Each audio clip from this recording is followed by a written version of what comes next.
The Wild Bunch by Kate Meyer-Currey.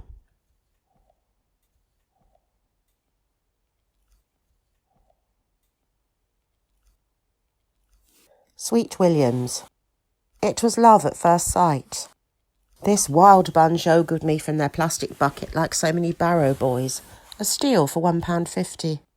I fell for their cottage garden charm, in their tuppence-coloured hues of mauve, dusty pink, deep red and white.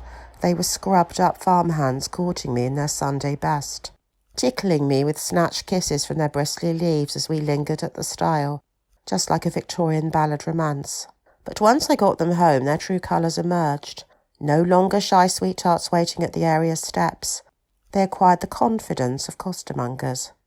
Their vase was a den of vice, and they were peaky blinders. But I was no Aunt Polly, rather a spinster fallen on hard times, run ragged by her lodgers. My front room became their gentlemen's club, where they guzzled water like brandy and thrived in cigar smoke.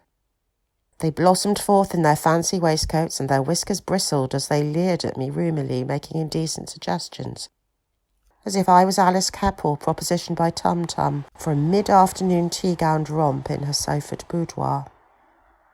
Time caught up with my mustachioed Lotharios. Their once-sprouting roots became gouty, their lounge suits shabby down at heel, and couldn't pay their rent, so they went to the workhouse via the kitchen bin. I felt a twinge of guilt as I shut the lid on their sideburns.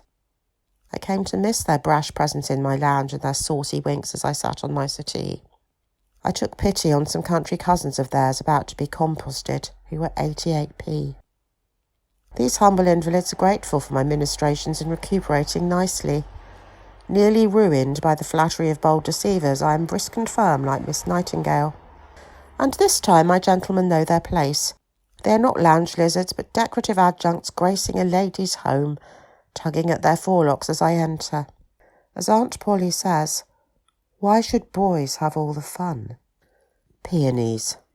These bold chorus girls have been knocked about a bit. They look like I feel today, brown round their tight-fold edges, wilting and bought for a song. But there's life in these old troopers yet. Backed by popular demand, centre stage on my table. One has thrown out her petals with Marie Lloyd exuberance. Even if it's her final curtain, she's a bloomer all right, eye-catching in her frou-frou of high-kicking petticoats. The roses in her rouged cheeks have faded to ash like the cigars she puffed backstage with her port and lemon. But, blousy and jaded, she can still belt out all the crowd-pleasers. She leans insouciantly over the edge of her vase so the boys in the gallery can ogle her décolleté. She dillies and dallies, flirting with the breeze. Stage door Johnny's sigh as her suggestive scent swoons on the matinee air. She makes the rest of the troupe blush with shame as they bunch behind her, heads bent, pursing carmined lips in disapproval. She doesn't care. They just need to open up a bit and join in with the sing-along, that's all.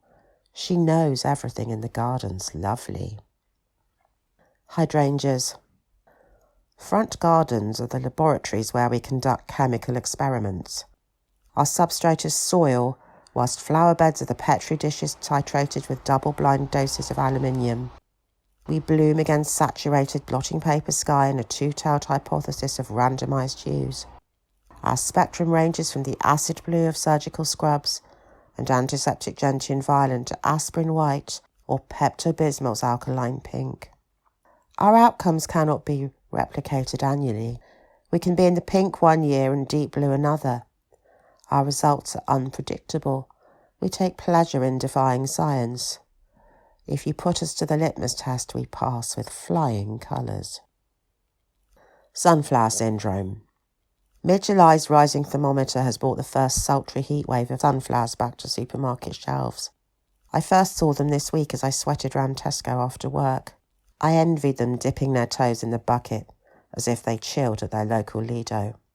They were long and lean in high-cut chartreuse one-pieces with stems for days.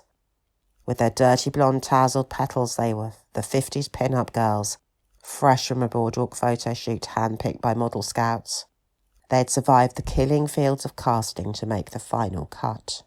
Even under strip lights, their tight-poured permatan faces were immaculate. They blanked me with their inscrutable Ray-Ban stares, from behind shuttered eyes. I was a clumsy wildebeest eyed up by this blonde Maine lioness pride. Under their burning gaze, I felt photosensitive. My hand shielded my eyes from the radiant heat of their glare. Normally I'm drawn to sunflowers, but not today. I imagined how I'd feel facing their cool appraisal after a 12-hour shift, and I balked. I need to work on my summer body before I take that lot on. Dahlias. Our blazing colours belie the first frost of autumn's breath on summer's frolic. Fiery orange retains the afterglow of July heat. Magenta hints at chrysanthemum's durable mauve, donned like a cardigan as chilly breezes ruffle August's coattails. Chrome yellow heads are small suns, backlit by waiting September shadows as longer days dwindle. Whiteness has a glacier glare unmelted by the glowing tints of our companions. Black hearts are coals smouldering with the season's last warmth. Our phoenix plumage is sun-scorched. Its feathered petals drop from the drooping wings of our stems. Soon the leaves will take flight and follow.